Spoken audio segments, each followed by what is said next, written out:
मैं मुंबई की रहने वाली हूँ। मेरी उम्र 18 वर्ष है। आज मैं आपको अपनी कहानी सुनाने जा रही हूँ। मेरे एक ही चाचा थे।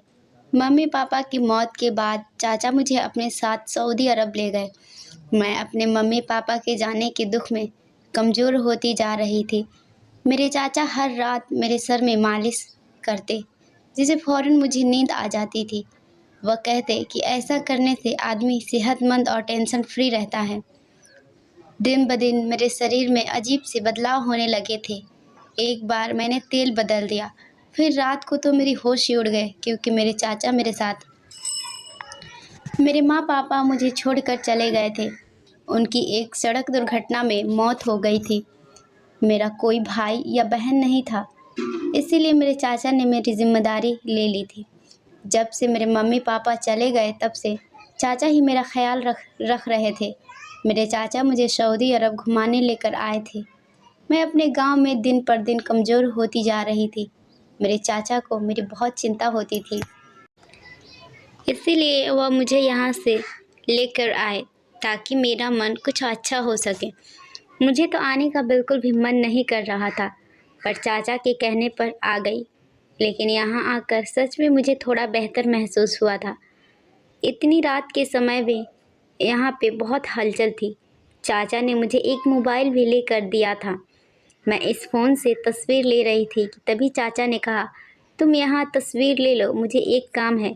मैं बस 5 मिनट में अभी आया। मैं इतना ध्यान नहीं दी और कहा कि ठीक है, जाओ पर जल्दी आ जाना। मेरी बात सुनकर चाचा वहाँ से चले गए और मैं फ़ोटोज़ लेने में बिज़ी हो गई। जब बहुत देर हो गई और काफ़ी देर बाद भी जब चाचा नहीं आए तो मुझे घबराहट होने लगी क्योंकि मैं तो यहाँ पहली बार आई थी और किसी को जानती भी नहीं थी। सब अजनबी थे मेरे लिए इस देश में, और मुझे तो यहाँ के रास्ते तक पता नहीं थे। मैं इधर-उधर आसपास में चाचा को बहुत ढूंढी, पर वह कहीं नहीं मिले। मैंने सोचा फ़ोन कर लूँ, पर मेरे मोबाइल में बैलेंस भी नहीं था। मुझे कुछ समझ में नहीं आ रहा था कि मैं क्या करूँ। क्यों चाचा मुझे ऐसे अकेले छोड़कर चले गए। मैं खुद ही इधर-उधर उन्हें तलाश करने लगी। ऐसा ही करते-करते मैं उस जगह से काफ़ी दूर निकल आई, जहाँ चाचा मुझे छोड़ कर गए थे। तभी मुझे थोड़ी दूरी पर मेरे चाचा खड़े हुए दिखाई दिए। उनको सामने देखकर मेरी खुशी का तो ठिकाना ही नहीं था। मैं दौड़कर उनके पास आने ही वाली थी कि तभी मैंने देखा कि उनके साथ कोई लड़की है। मैं समझ गई कि अच्छा तो ये बात थी, चाचा यहाँ किसी लड़की से मिलने आए थे और चोरी चुपके मुझे बगैर बताए यहाँ पर आ गए थे। मैं चाचा को शर्मिंदा नहीं करना चाहती थी, इसीलिए उनको डिस्टर्ब किए बगैर अपनी पहली वाली जगह वापस आ गई। मैं चुपके से उन दोनों की एक फ़ोटो भी खींच ली थी। मैंने सोचा था अगर जाकर चाचा से मैं इस बारे में बात करूँगी, पर वो लड़की मुझे बहुत अजीब सी लग रही थी। उसका हुलिया भी बहुत ही अजीबो-गरीब था। मैं बस यही सोच रही थी कि चाचा को इस लड़की में क्या पसंद आया। थोड़ी देर में चाचा भी मेरे पास आ गए और आते ही मुझसे माफ़ी मांगने लगे कि मुझे थोड़ी देर हो गई, तुम परेशान तो नहीं हुई? मैंने कहा नहीं, तो मुझे ये जगह अच्छी लग रही है और मैं बहुत सी फ़ोटोज़ भी क्लिक की है। तो उन्होंने कहा अच्छा चलो वापस चलते हैं। रास्ते में चाचा मुझसे कहने लगे, मैं बहुत जल्द तुम्हारी चाची लाने की सोच रहा हूँ। तुम भी घर में अकेली रहती हो तो तुम्हारा भी मन लग जाएगा। मतलब कि मेरा अंदाज़ा ठीक था। चाचा थोड़ी देर पहले जिस लड़की से बातें कर रहे थे वह उनकी गर्लफ्रेंड ही थी। अगले दिन चाचा मुझसे कहा कि तैयार हो जाओ, तुम्हें तुम्हारे होने वाली चाची से मिलवाने ले चलता हूँ। मैं उन्हें नहीं बताई थी कि मैं तो उस लड़की से पिछली रात ही मिल चुकी हूँ। लेकिन जब चाचा ने मुझे उस लड़की से मिलवाया तो मैं उसे देखकर तो हक्का-बक्का रह गई, क्योंकि ये वह रात वाली लड़की नहीं थी। मैंने सोचा कि शायद मुझे कोई गलतफ़हमी हुई, लेकिन रात को वह दोनों इतने करीब थे कि मुझे तो यही लगा कि दोनों का आपस में कोई चक्कर चल रहा है। लेकिन चाचा ने मेरे सामने एक बिल्कुल ही अलग लड़की को लाकर खड़ा कर दिया था। मैं इससे शादी करने वाला हूँ। कहीं मेरे चाचा उन दोनों लड़कियों को धोखा तो नहीं दे रहे। खैर मैं कुछ रिएक्ट नहीं की और बिल्कुल नॉर्मल रही। रात को जब मैं सोने लगी तो चाचा मेरे कमरे में आए और मेरे सर की मालिश करने लगे। उनकी मालिश से मुझे बहुत सुकून मिलता था। और मैं बड़ी ही जल्दी सो जाती थी। वरना तो माँ पापा के मरने के बाद मैं बहुत डिस्टर्ब हो गई थी और मुझे रातों को नींद भी नहीं आती थी। लेकिन मालिश करने की वजह से मेरी रात बहुत सुकून से गुजर जाती थी। मैंने देखा कि उनके हाथ में तेल की एक नई बोतल है। वह मुझे कहने लगे कि तेल ख़त्म हो गया था, इसीलिए रात में आते हुए तुम्हारे लिए नया तेल लेकर आया हूँ। तुम बस कोशिश किया करो कि तेल ख़त्म होने से पहले ही मुझे बता दिया करो, ताकि मैं तुम्हारा तेल ख़त्म होने से पहले ही नई बोतल लाकर रख सकूं। मैं तो कभी कभी सोचती थी कि चाचा का सारा ध्यान बस इस तेल की तरफ ही है। उन्होंने मेरे खाने पीने की तरफ कभी ध्यान ही नहीं दिया। मैं नाश्ता बहुत कम करती थी और अपने गम की वजह से मुझे भूख भी बहुत कम लगती थी। लेकिन चाचा को इन सब बातों की कोई फ़िक्र ही नहीं थी। वह बस रोज़ाना मेरे सर की मालिश करना अपना फ़र्ज समझते थे। मेरे पापा ने ही उन्हें यहाँ काम दिलवाया था। वह एक बहुत बड़ी बिजनेसमैन थे। मैं अपने बाप की इकलौती औलाद होने के नाते बहुत लाडली थी और मेरे माँ बाप ने मेरी हर ख्वाहिश पूरी की थी। हम लोग अक्सर छुट्टियों में पूरे परिवार के साथ कहीं ना कहीं घूमने जाया करते थे। पर सऊदी में अब पहली बार आई थी। मैंने ग्रेजुएशन किया तो मैंने इरादा किया था कि मैं यहीं चाचा के पास रहकर किसी किसी अच्छी यूनिवर्सिटी में पढ़ाई पूरी करूंगी। मगर फिर माँ पापा से दूर रहने के ख्याल से मैंने इस इरादे को बदल दिया था, क्योंकि मैं अपने मम्मी पापा से दूर नहीं रहना चाहती थी। लेकिन मैं क्या जानती थी कि किस्मत मेरे साथ क्या खेल खेलने वाली है। एक दिन मेरे मम्मी पापा किसी की शादी में दूसरे शहर जा रहे थे कि अचानक रास्ते में उनकी गाड़ी का बहुत खतरनाक एक्सीडेंट हो गया। उस घटना ने तो मेरी पूरी दुनिया ही उजाड़ दी थी। मेरे माँ बाप के बाद बस मेरे चाचा ही मेरे सगे रिश्तेदार थे, इसीलिए वह मुझे यहाँ अपने साथ ले आए। माँ बाप के मरने के बाद मैं हर वक्त खोई खोई सी रहती थी। मेरे चाचा मेरी हालत देखते तो सोचने लगते कि मैं क्या करूं। वो मुझसे कहते थे कि इस तरह सोच सोच कर तुम अपने दिमाग ख़राब कर लोगी, इसीलिए मैं अब से रोज़ तुम्हारे सर में तेल की मालिश किया करूँगा। अब यह रोज़ होने लगा था। चाचा रोज़ाना रात में 11 बजे आते और मेरे सर में 5 मिनट तक उस तेल की मालिश करते।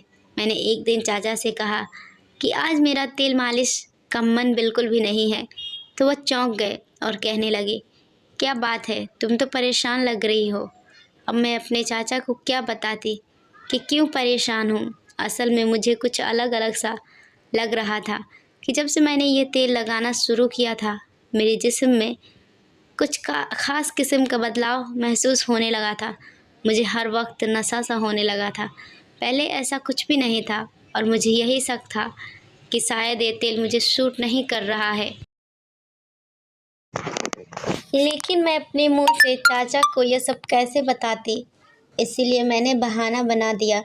लेकिन चाचा ने मेरी एक नहीं सुनी और ज़बरदस्ती मेरे सर की मालिश करते हुए कहने लगे कि तुम नहीं जानती यह तेल तुम्हारे सर के लिए कितना ज़रूरी है। इससे तुम्हारी सेहत अच्छी हो जाएगी।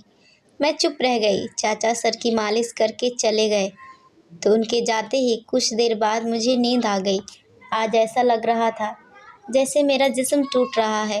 मुझे कुछ दिनों से अपनी याददाश्त भी कम होती लग रही थी, जैसे मैं अपनी पुरानी बातें भूलने लगी हूँ। पता नहीं यह तेल का असर था या फिर मेरे माँ बाप की मौत का सदमा, लेकिन जो भी था मुझे लगता था कि मुझे ये तेल अपने सर पर नहीं लगाना चाहिए था। सुबह मैं उठी तो मेरा पूरा बदन पूरी तरह से दर्द कर रहा था। मुझसे तो उठा भी नहीं जा रहा था, लेकिन फिर हिम्मत करते हुए नीचे नाश्ते के लिए आ गई। चाचा ये देखकर मुस्कुराने लगे और कहने लगे कि तुम तैयार हो जाओ, आज हम कहीं बाहर घूमने जाएंगे। मैं तो जाना नहीं चाहती थी, लेकिन फिर चाचा की खुशी देखकर तैयार हो गई। वह मेरी इतनी परवाह करते हैं, कितना ख्याल रखते हैं, और मैं अगर मना करूँगी तो उन्हें बुरा लगेगा। इसीलिए मैं उनके साथ घूमने के लिए चली गई। हम लोग खाना खाने के लिए एक रेस्टोरेंट में बैठे। जब खाना आ गया तो चाचा मुझे बोलने लगे कि तुम खाओ, तब तक मैं अभी आता हूँ। उनकी बात सुनकर तो मैं चौंक गई। मुझे शक हुआ कि कहीं चाचा उस लड़की से तो मिलने नहीं जा रहे जिससे पहले मुझे छोड़कर चले गए थे। इसीलिए मैं भी चोरी चोरी चाचा के पीछे आ गई और चुप छुप कर देखने लगी तो चाचा एक लड़की से बात कर रहे थे और यह लड़की वही थी जो कुछ दिन पहले मुझे चाचा के साथ नज़र आई थी और उसकी तस्वीर भी मैंने अपने मोबाइल में ले रखी थी। आखिर उसका चाचा के साथ क्या ताल्लुक़ था? फिर जो मैंने देखा उसे देखकर तो मेरे पैरों तले ज़मीन खिसक गई। मैंने देखा कि उस लड़की ने चाचा को एक तेल की बोतल दी थी। यह बिल्कुल वैसी ही तेल की बोतल थी जिसे चाचा रोज़ मेरे सर की मालिश करते थे। तो क्या चाचा यह तेल मार्केट से नहीं खरीदते थे बल्कि उस लड़की से खरीदते थे? मगर क्यों? मैं अब टेंशन में आ गई थी। आखिर ये तेल का क्या चक्कर है? मैं बहुत ही ज़्यादा परेशान हो गई थी कि अगर इस देश में मेरे साथ कुछ हो गया तो मैं किससे मदद मांगूंगी। मुझे समझ नहीं आ रहा था कि मैं किस पर भरोसा करूं। ना जाने मुझे क्यों अब शक होने लगा था कि उस तेल में कुछ ना कुछ तो गड़बड़ है। शायद इसी वजह से दिन ब दिन कमज़ोर होती जा रही थी और मेरे जिस्म में बदलाव भी हो रहे थे। मैं चुपचाप वहाँ से चली गई और मैं जाहिर नहीं होने दिया कि मैं उनको लड़की के साथ देख लिया है। लेकिन अब मेरे मन में शक पैदा हो गया था कि कोई तो ऐसी बात ज़रूर है जो मेरे लिए जानना बहुत ज़रूरी है। खाने के बाद चाचा ने कहा मुझे शॉपिंग करनी है, इसीलिए वो मुझे एक मॉल में लेकर आ गए। मैं शॉपिंग करते हुए चाचा की नज़रों से बचते हुए एक तेल की बोतल ख़रीदी। मेरे पास मेरे कमरे में तेल नहीं होता था, बल्कि वह तो चाचा अपने कमरे से ही लाते थे। इसीलिए घर आते ही मैं तेल बदल दी। तो जो तेल में चाचा लाए थे उस बोतल को खाली करके मैंने अपना लाया हुआ तेल उसमें भर दिया। मैं नहीं जानती थी कि मैं ऐसा क्यों किया, लेकिन मेरा दिमाग मुझे यह करने को कह रहा था। हमेशा की तरह रात को 11 बजे चाचा मेरे कमरे में तेल लेकर आए। मालिश करने के लिए मुझे हमेशा चाचा की मालिश करते ही नींद आ जाती थी, लेकिन आज ऐसा कुछ नहीं हुआ और ना ही मेरे सर में दर्द हुआ। इस रात मैं पहली बार इतने दिनों में सुकून से सोई थी। इस बात से साबित हो गया था कि उस तेल में कुछ तो ऐसा है जो मार्केट से लाई थी वो तो ठीक है, और मैंने महसूस किया कि मेरे चाचा ज़रूर मेरे साथ कोई गेम खेल रहे हैं। मैंने उन्हें कई बार उस लड़की से मिलते हुए भी देखा था। एक बार मैं उस लड़की का पीछा करते हुए उसकी फ्लैट तक पहुंच गई। मैंने उसके पड़ोसियों से उसकी तस्वीर दिखाकर पूछा कि मुझे इसके बारे में कुछ बता सकते हैं। मैं असल में इस लड़की के बारे में जानना चाहती थी कि वह कैसी लड़की है, क्या करती है। लेकिन जितने लोगों ने तस्वीर देखी थी उन सभी ने यही कहा कि यह लड़की अच्छी नहीं है, उसकी संगत अच्छी नहीं है और ये कई बार जेल में रहकर भी आ चुकी है। एक ने तो ये भी बोला कि लड़की गैर कानूनी काम करती है। मैं घबरा गई। अगर उसने मेरे लिए तेल चाचा को दिया था तो उस लड़की से तो मुझे कोई लेना देना ही नहीं है। मैं तो उसे जानती तक नहीं हूँ, तो वह मुझे नुकसान पहुँचाने की कोशिश क्यों करेगी? इसका मतलब तो यही हुआ कि ज़रूर चाचा ही उसे कहकर तेल मंगवाते होंगे। मैंने फैसला कर लिया कि अब इस तेल का राज मैं मालूम करके ही रहूँगी। मैंने वो तेल एक छोटी सी शीशी में डालकर पास के एक लैब में टेस्ट करने के लिए दे दिया।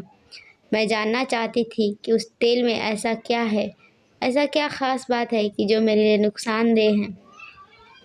और मेरे चाचा मम्मी पापा के मौत के बाद इस तरह से वो मुझे यहाँ ले आए थे और फिर हद से ज़्यादा अच्छे बनकर मेरा ख्याल रखना, और सबसे अजीब तो वह तेल मेरे बालों में लगाना। यही सब शक पैदा कर रहा था कि मैं अगले दिन लैब से जाकर रिपोर्ट ले आई। अब जो कुछ भी उन्होंने मुझे बताया वह सुनकर तो जैसे मेरे ऊपर आसमान ही टूट पड़ा। मेरा शक सही साबित हुआ था। वह तेल बहुत ही ख़तरनाक था। उसमें एक ऐसा केमिकल था जो दिमाग को कमज़ोर करता था, और अगर इस तेल को 3-4 महीने इस्तेमाल किया जाता तो इससे कैंसर होने का ख़तरा था। ये बहुत ही जानलेवा साबित होता। तो क्या इस सब के पीछे मेरे चाचा ही थे जो मुझे जान से मारना चाहते थे? लेकिन क्यों? वह तो मुझे बहुत प्यार करते थे, बिल्कुल अपनी बेटी की तरह। मुझे अब कुछ भी समझ नहीं आ रहा था, लेकिन जिस तरह से रोज़ाना आकर वो मेरे सर की मालिश किया करते थे, उससे तो यही साबित हो रहा था कि मुझे नुकसान पहुंचाना चाहते थे मेरे चाचा, मगर क्यों मुझे उसका जवाब तलाश करना था। मैं बहुत मुश्किल से घर वापस आई। यह सदमा इतना बड़ा था कि मुझसे चला भी नहीं जा रहा था। घर आई तो चाचा घर पर ही थे। मुझे देखकर पूछने लगे कि तुम कहाँ गई थी। फिर मेरे जवाब का इंतज़ार किए बगैर कहने लगे कि मेरे पास एक बड़ी खबर है, मैं अगले हफ्ते शादी कर रहा हूँ। मुझे अब उनकी शक्ल से भी नफ़रत हो रही थी, इसीलिए मैं उनसे कुछ कहे बिना वहाँ से अपने कमरे में आ गई। रात को फिर से वह तेल लेकर मेरे सर की मालिश करने के लिए आए, लेकिन मैंने मना कर दिया कि आज मेरे सर में बहुत दर्द है, अच्छा होगा कि आप यहाँ से चले जाएं। मुझे कोई मालिश नहीं करवानी, समझे आप। चाचा मेरी बातें सुनकर बहुत ही ज़्यादा हैरान हो गए, क्योंकि मैं अपनी ज़िंदगी में पहली बार उनसे इस तरह से बातें की थी। लेकिन मुझे कोई परवाह नहीं थी। मैंने सोच लिया था कि एक बार बस मुझे उनके खिलाफ़ कोई सबूत मिल जाए। मैं सुबह चाचा से माफ़ी मांगी और कहा कि मुझे अपने माँ बाप की बहुत याद आ रही थी, इसीलिए मेरा मूड बहुत ख़राब था। मैंने आपके साथ जो भी गलत किया, प्लीज़ मुझे माफ़ कर दो। आइंदा कभी ऐसा नहीं करूँगी। ऐसा मैंने इसलिए किया ताकि उन्हें मुझ पर शक ना हो, क्योंकि अगर उन्हें मुझ पर शक हो जाता तो वो मुझे नुकसान पहुंचाने की कोशिश करते।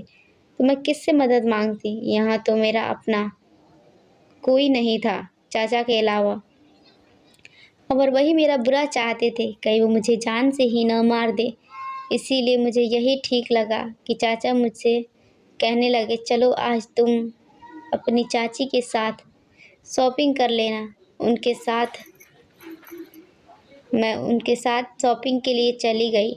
चाचा मुझे चाची के साथ छोड़कर किसी काम से चले गए।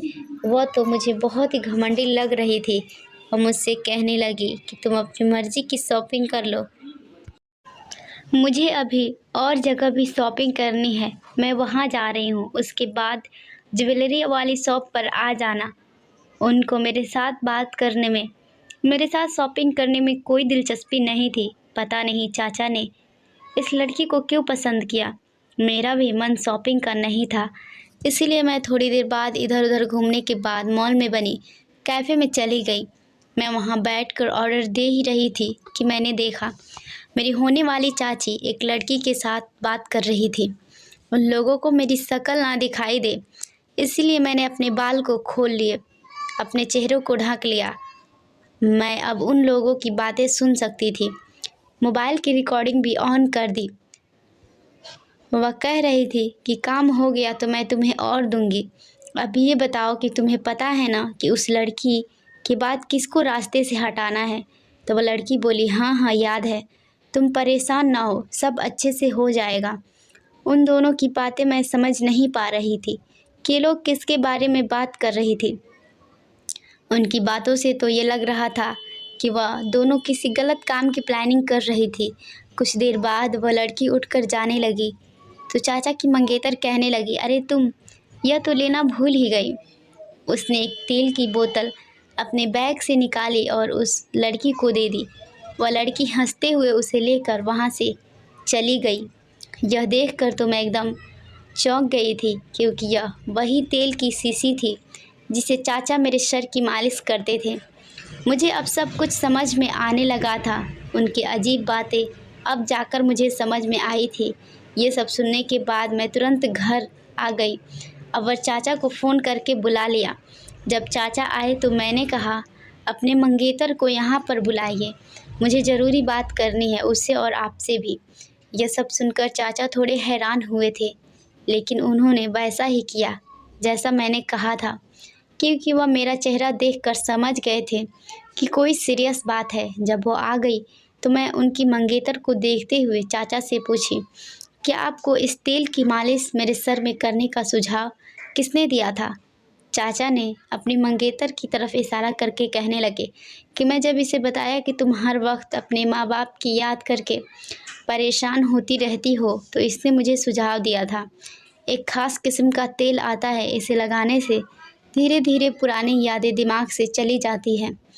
मैं इस तेल का कारोबार करने वाली लड़की से तेल खरीदना शुरू कर दिया और तुम्हारे सर में मालिश शुरू कर दी, क्योंकि मैं नहीं चाहता था कि तुम परेशान रहकर अपनी तबीयत ख़राब कर लो। मैंने कहा, चाचा अब आप मुझे ये बताइए कि आप जिस लड़की से तेल खरीदते थे, क्या वो आपकी मंगेतर की दोस्त है? चाचा हैरानी से कहने लगे कि नहीं, उसने तो मुझे बस तेल का सुझाव दिया था। अब किस्मत से एक बार मेरी मुलाकात इस लड़की से खुद ही हो गई थी। मैं उसे तुम्हारे लिए तेल खरीद लेता था, पर मेरी मंगेतर का तो इससे कोई ताल्लुक़ नहीं। मैं नहीं जानती थी मैं कहाँ से तेल लाता हूँ, पर तुम अचानक से इस तेल के बारे में इतना क्यों पूछ रही हो? क्या हुआ? मैंने कहा, चाचा बस एक आखिरी सवाल का जवाब दे दो, फिर मैं आपको सब कुछ बता दूंगी। इसके बाद मैंने पूछा कि मेरे माँ बाप की दौलत उनके मरने के बाद किसके नाम पर है? तो चाचा कहने लगे कि जाहिर सी बात है, तुम्हारे माँ बाप की दौलत तो तुम्हारे नाम पर ही जाएगी, क्योंकि तुम उनकी संतान हो, और अगर तुम्हें कुछ हो जाएगा तो तुम्हारे बाद वह मुझे मिल जाएगी, ऐसा वसीयत में लिखा है। मैंने उनसे कहा, और ये बात आपने अपनी मंगेतर को भी बताई होगी? तभी तो उसने मुझे जान से मारने की कोशिश की, ताकि जब मैं मर जाऊं तो सारी दौलत आपको मिल जाए और उसके बाद आपको भी इसी प्रकार नुकसान पहुंचाकर सारी दौलत हथिया ले। यह सब सुनकर उस लड़की के चेहरे का रंग तो उड़ ही गया था। वह घबरा कर कहने लगी, यह तुम क्या कह रही हो? तुम मुझ पर इल्ज़ाम लगा रही हो? मैं चाचा को लैब की रिपोर्ट दिखाई। इसके बाद मैंने उन्हें बताया कि दरअसल जो लड़की आपको तेल देती थी वह आपकी मंगेतर की ही दोस्त है, और उससे भी तेल आपकी मंगेतर देती थी, जिसे वह बाद में आपको दे देती थी, ताकि आपको अपने मंगेतर पर शक ना हो। फिर मैं उन दोनों की रिकॉर्डिंग चाचा को सुनाई, जिसे सुनकर चाचा का चेहरा गुस्से में लाल हो गया। उन्होंने अपने मंगेतर को जोर का थप्पड़ मारा और तुरंत पुलिस को कॉल किया। पुलिस ने आकर उस लड़के को गिरफ्तार कर लिया। पुलिस ने उसकी दोस्त को भी गिरफ्तार कर लिया, जिसने इन सब में उसका साथ दिया था। ये लोग यही काम करते थे। इन लोगों को पता चला था कि मेरे चाचा अपनी भांजी को लेकर आए हैं, जो करोड़ों जायदाद की मालकिन है, तो उन्होंने ऐसा प्लान बनाया था। पहले मेरे चाचा को प्यार के जाल में फंसाया, फिर जब इस तेल से मैं मर जाती तो मेरे मरने के बाद वह सारी प्रॉपर्टी मेरे चाचा के नाम हो जाती, और फिर वह इसी तरह से मेरे चाचा को भी धीरे धीरे करके मार देते और कानूनन सारी जायदाद मेरे चाचा की पत्नी के नाम हो जाती, क्योंकि वही मेरी करीबी रिश्तेदार होती।